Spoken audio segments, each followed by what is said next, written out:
Hello दोस्तों, आपके अपने YouTube चैनल शॉर्ट हैंड अड्डा में एक और नई वीडियो के साथ आपका स्वागत है। डिक्टेशन स्टार्ट होगा 5 सेकंड बाद।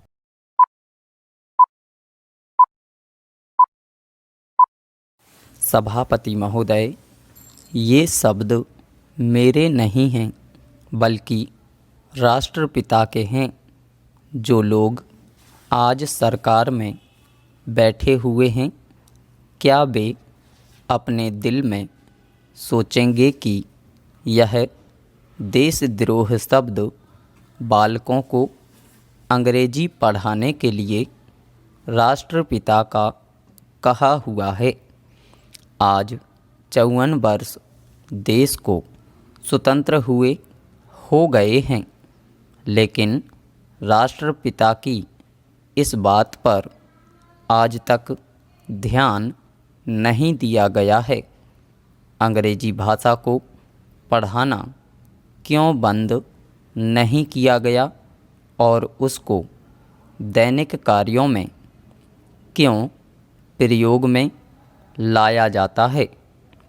मैं इस बात को कई बार इस सदन में कह चुका हूँ और मैंने इस विधान परिषद की नियमावली में 1 वर्ष पहले एक संशोधन भी रखा था, लेकिन मेरा दुर्भाग्य है कि वह संशोधन वर्ष भर से इस सदन में प्रस्तुत नहीं हो सका। मेरी अपनी राय है कि कम से कम दैनिक कार्यों के लिए यदि सरकार अंग्रेजी भाषा पर बंधन लगा दे तो बहुत अच्छा हो, और जो यह अनुशासनहीनता है वह भी समाप्त हो जाए। सभापति महोदय, जैसा कि मेरे मित्र ने कहा, लड़कों के माता पिता अंग्रेजी का प्रयोग करते हैं और उनके शिक्षक भी उसका प्रयोग करते हैं। फिर बालकों पर उसका प्रभाव क्यों नहीं पड़ेगा। मैं उनसे सहमत हूँ कि बालकों में नकल करने की आदत होती है। जैसा वे अपने बड़ों को करते देखते हैं वैसा ही वे करते हैं। अगर हम कोई बुरा काम करेंगे तो उसका प्रभाव बालकों पर अवश्य पड़ेगा। आप देखेंगे कि जिस मनोवृत्ति के माता पिता और शिक्षक होते हैं, उसी प्रकार के बालक भी होते हैं। हम दूसरों को तो परामर्श दे देते हैं, लेकिन स्वयं उस पर अनुपालन नहीं करते।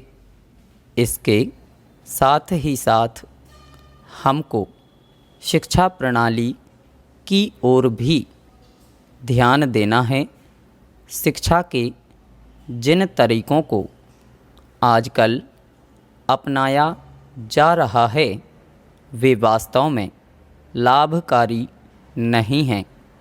सरकार की ओर से इस प्रकार का आदेश होना चाहिए कि 14 वर्ष तक बालकों को अपनी मातृभाषा में ही शिक्षा दी जाएगी और दैनिक कार्यों में भी अंग्रेजी का प्रयोग नहीं होगा। इस प्रस्ताव में अनेक महत्वपूर्ण बातों की ओर ध्यान दिलाया गया है।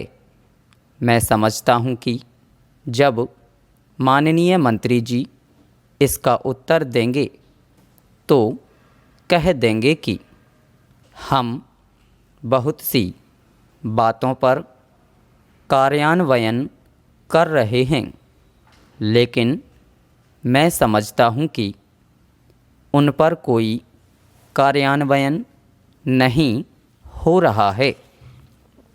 पैरा।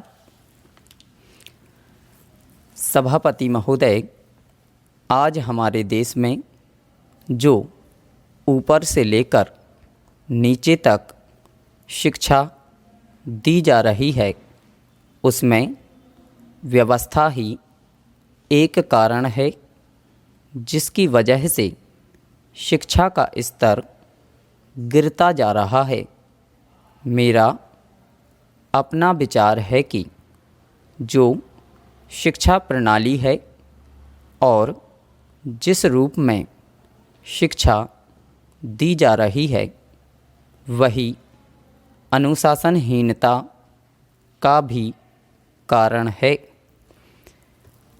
अपने देश और प्रदेश में हर एक की अपनी अपनी भाषा है और वह बालक जो इस देश में पैदा हुआ है, जो अपनी मातृभाषा की गोद में पला है, उसको यदि अपनी मातृभाषा में ही शिक्षा दी जाए तो मेरा विचार है कि शिक्षा का स्तर ठीक हो सकता है।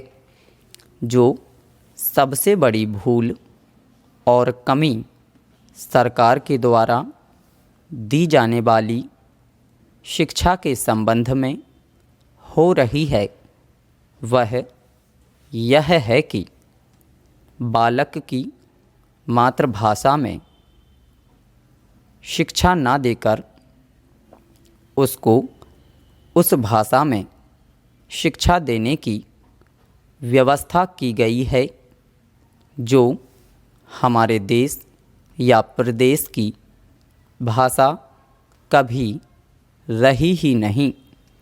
मेरा अभिप्राय विदेशी भाषा अंग्रेजी से है। मैं यह मानकर चलता हूँ कि जब से यह भाषा इस देश में आई है, चाहे वह किसी कारण से आई हो, इसे आप भी और इस माननीय सदन के सदस्य भी जानते हैं कि उससे बुरे परिणाम ही निकले हैं। कोई भलाई नहीं हुई है। इस देश का जो हानि हुई है वह किसी से छिपी नहीं है।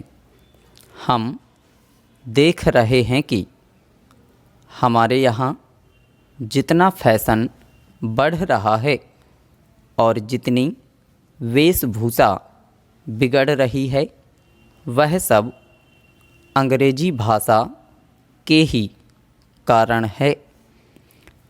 जिस समय यहाँ पर अंग्रेज़ों का राज्य था, प्रायः यह देखने को मिलता था कि वे लोग जो विशेष करके किसी न किसी तरह से सरकारी पक्ष के ही होते थे, अंग्रेज़ों से मिलने के लिए जाते समय अंग्रेजी वेशभूषा का ही प्रयोग करते थे।